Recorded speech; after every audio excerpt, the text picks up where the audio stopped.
Hello guys, abantu benshi dufite ama TikTok account ariko twese intego nimwe nukubona aba followers benshi tukabona like nyinshi tukajya dupostinga video ikarebwa n'abantu benshi. Ariko sizo account zacu zisaka kubaka ntago zo zikeneye umutekano. Izi step ngiye kukwereka nutazikurikiza TikTok izazikurikiza hanyuma ikuremo account yawe iyisi. Rero muri video tugiye kurebera hamwe ukuntu warinda TikTok yawe ukayucheckinga ko nta kibazo ifite hanyuma video yose ikizeho ukayucheckinga ko nta kibazo ifite. Rero muri video cyose agwa kuyikurikirana ukayirangiza kugira ngo ubashe kumenya ukuntu nawe warinda TikTok account yawe kugira ngo batazayifunga bitewe n'impamvu zitandukanye ndi bukubwire muri iyi video. Hanyuma njye mujye kubona muri video nyite Fabio umwana ukorera ibyo kurongo byiza kandi byizewe. Nubona iyi video wayikunze ukore like kandi nizere ko subscribe wayirangije kugira ngo n'izindi video zizajye zikugeraho zihuta ufungure inzogera. Reka dutangire. Ya rero step ya mbere tugiye kubanza turebere hamwe amategeko n'amabwiriza agenga TikTok cyase iyo ugiye gufungura TikTok cyase iyo ugiye gukora video amategeko n'amabwiriza ugomba kugenderaho agenga TikTok. Reka dutangire turebere hamwe ayo mategeko n'amabwiriza. Itegeko rya mbere ugomba kugenderaho iyo wafunguye TikTok cyase ugiye gukora video ugiye gushyira kuri TikTok riravuga ngo gusakaza ibitekerezo by'urwango cyangwa ivangura. Ubwo ngubwo muri make yani ukuvuga ngo gusakaza ibitekerezo by'urwango cyase by'ivangura ntago biba byemewe kuri TikTok. Iyo ugiye gukora video urabyirinda cyase wajya ku uploadinga ukabyirinda. Mbese muri make ikintu cyose ugiye gukora ukajya wibuka ano mategeko. Irya kabiri riravuga ngo gukoresha ibihangano by'abandi utabisabye uburenganzira. Mbese muri make ugomba gukoresha ijwi ry'abandi cyase video y'abandi wabisabiye uburenganzira nko kumwe ubona kuri TikTok bane bavuga ngo use this sound ukaba ariho ukoresha ijwi ry'abandi cyase indirimbo y'abandi ariko mu bundi buryo ntago biba byemewe. Itegeko rya gatatu riravuga ngo gushyira ku rubuga ibikangurira urugomo cyase ibikorwa bitemewe n'amategeko. Mbese kuri make gukorera ibyaha kuri TikTok ntago byemewe. Reka tujye no kurya kane. Rya kane naryo riravuga riti gukwirakwiza amakuru y'ibinyoma cyase ayo bya rubanda. Ubwo mbese muri make gukwirakwiza kuvuga ibintu uri kubeshya abantu. Reka tujye no kurya gatanu. Rya gatanu naryo riravuga ati gukoresha konte mu buryo butemewe cyangwa uburiganya. Mbese muri make gukoresha konte uriganya uryarya mbese kuri TikTok uryarya. Naryo riravuga riti kuba munsi y'imyaka 13. Ubwo mbese umuntu utuje imyaka 13 cyangwa se ngayibe ari ayiri hejuru ntago aba yemerewe gukoresha TikTok. Reka tujye no kurya karindwi naryo turebe uko rivuga. Irya karindwi riravuga ati guhonyora amabwiriza y'iyo platform cyase guhonyora amabwiriza ya TikTok kenshi. Ya reka tugere kurya munani ari ryo rya nyuma gukoresha TikTok mu buryo butemewe n'amabwiriza yayo. Ubwo mbese muri make TikTok igira community guidelines yayo. Mbese muri make gutukana ibintu nk'ibyo ngibyo byo guhonyora amabwiriza y'iyi platform nyine ya TikTok. Ya rero reka turebere hamwe usanze se waraviolatinze rimwe muri ibyo ugakora video violatinze bimwe muri ibyo wabigenze kugira ngo TikTok account yawe ubashe kuba wayirindira umutekano itafungwa. Reka turebe ukuntu wabikora. Ya rero step ya kabiri igiye gukurikiraho uraza hano ufungura application ya TikTok nk'ibisanzwe numara kwifungura gutya uraza hano kandi kuri kaga profile kawe gutya urabona ko twebwe tugiye kureba ko hari ibwiriza twaviolatinze kugira ngo tubashe kuba twagarura TikTok yacu ku murongo. Ya none rero hano urabona ko twashyizeho amavideo atari ayacu abiri. Ngaya hano nkuko bimbona iyi ngiyi twayikuye kwa kakajwi. Iyi ngiyi hari indi TikTok twayidownloadinzeho turangije nabwo turaza tuyishyira hano kuri TikTok yacu. Ubwo rero nawe nugenda ukadownloadinga video y'abandi uyikuye kuri TikTok ukaza ukayishyira n'ubundi hano kuri TikTok yawe n'ubundi bizitwa ko wakoze amakosa. Uraza hano noneho muri TikTok studio ku muntu udafite aka kantu hano ka TikTok studio araza kandi kuri utu tudomo dutatu namara kudukandaho hano munsi ahita hazamo utundi tuntu utungu turahita ubona TikTok studio ahangaha n'ubundi nicyo kimwe n'iyi ngiyi iri ahangaha. No utuzu kandi kuri aka ngaka ka TikTok studio numara gukanda kuri TikTok studio ikindi kintu urahita ugiye gukurikizaho uraza hano handitse account check numara gukanda hano handitse account check uraba ugiye gucekinga ko nta video ifite ikibazo.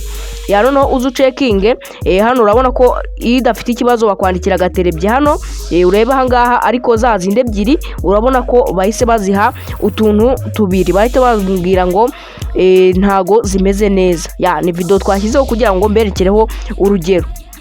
Ya noneho baracekinga izindi zose urabona ko zimeze neza ariko bakakubwira ngo account post restricted. Ahangaha gutya urabona ko account ntago imeze neza nyine nkuko yakabaye ihagaze, ntago imeze neza. Urabona ko bahise bankira mu mutuku mu muhondo nyine, bigaragaza ko account yacu itameze neza. Noneho ikintu ugiye gukora utuzuga kanda hano handitse post restricted, ahangaha gutya ukareba ko ni post ebyiri ziri guteza ikibazo account yacu. Noneho ugahita uhakanda, noneho ubundi bagahita bazikwereka. Urabona ko ino ni yakakajwi, iyi ngiyi iri hejuru ni yakakajwi, noneho iyi ngiyi yo munsi hari undi muntu twayidownloadinzeho, turangije turaza tuyishyira muri ntuza muri account yacu, kandi ntago ibyo twabonye ko bitemewe. None uraza hano gutya uze usibe zino video ziri guteza ikibazo. Nimba video zawe waragenda ukadownloading ugashyiraho, nazo uraza uzisibe n'ubundi. Uraza uzisibe. Urabona ko na ya watermark ya TikTok ikiriho, kandi naberetse na video y'ukuntu wa downloadinga video ino watermark itariho. Mugere muyirebe, nayo irahari, link ndayishyira muri description. Mugene muyirebe mure ukuntu mwajya mu downloadinga video za TikTok nta watermark iriho mene nk'iyi ngiyi. Cyase iyo video irangiye ikagera ku musozo cya watermark cya TikTok gihita kizaho inyuma, ukayidownloadinga nta kiriho. Rero uraza hano nanone, ibyo ntago aribyo tujemo. Cyase reka mbaze mbereke urugero. Urabona video iyo ishoje gutya, ino watermark iri ahangaha, iyo downloadinze muri ubwo buryo nakweretse ntago izamo inyuma. None muri ubwo buryo nakoze video nyine ibivugaho, mugende muyirebe murayisanga muri description. None urahita uzukande kuri utudomo dutatu turi kuri video yawe utungutu. Numara kudukandaho barahita baguhereza urutonde rw'utuntu turi hano. None wowe uraza scrolling uzana gutya ujyanamo hirya gutya. Numara kujyanamo hirya gutya, uraba ugiye kureba akantu ko gusibira. Noneho urahita ubona akantu kanditse ngo delete. Akangaka niko urahita uzugakandaho, hanyuma ukaba usibye video yawe ukaba uyivanye kuri TikTok, kugira ngo ibintu bigiye ku murongo, account yawe yongere ibe nzima nkuko yari imeze. Buriya imeze kuri ntabwo wa postinga video ngo igire views ziri hejuru, ntago byakunda, kubera ko account yawe ibiri mu makosa nyine, ntago ibiri mu byago, ntago yabasha kuzamuka. None uhita uzukanda hano handitse delete ahangaha gutya. None numara gukanda kuri delete urahita ubona na ya video yindi, nayo urabona ko nayo ni yacu ariko twayishyizeho tuyikuye kuri TikTok n'ubundi. Nayo uraza ukanda hano ku tudomo dutatu, numara kuhakanda usikorone ujyana hirya ukare kuri delete nayo uyisibe. Numara kuyisiba urahita usigarana ama video yawe asanzwe wari ufiteho yawe nyine wikoreye. Ariko nayo nyine ukayakora muri ukurikije ari amabwiriza nakubwiye mbere. None ukaza nanone ukaza gucekinga ko account yawe noneho imeze neza. Ukaza hano kuri account check, ukaza gucekinga noneho ko ibintu biri ku murongo. Ugacekinga, ukategereza akanya gatoya, ubundi ukabona ko video zose bazivivuyeho, buri kintu cyose kigiye kivivuyeho. Wana hariya hejuru kuri comment iyo batavivuye babakwereka ko hari ibintu nyine birimo byo gutukana cyase byandi makosa. Noneho urabona ko rero account yacu noneho ije ari fresh. Urabona ko ukuntu yari imeze mbere bayishyize mu muhondo, ariko noneho ukuntu ije urabona ko na account icekinze neza kandi imeze neza, ihagaze neza mbese muri make. Rero niba ubonye no video hari ikintu gufashije uko kugenda ukanda subscribe ufunguye inzogera kugira ngo na video z'ubutaha ntizagucike. Rero ngiye mwari kumwe unyite Fabien mwarakora ibyo kuntu byiza kandi byizewe. Nubona ari ngombwa kuzagaruka kureba video zacu uzaze nta kibazo, kwa Fabien akagaruka duhora twapuloadinga video zifasha abantu ibintu byabo bigiye bitandukanye. Rero muri video twari turi gusubiza umuntu wambajije ngo afite account ya TikTok ariko igeze mu 1000 bahita bayisiba.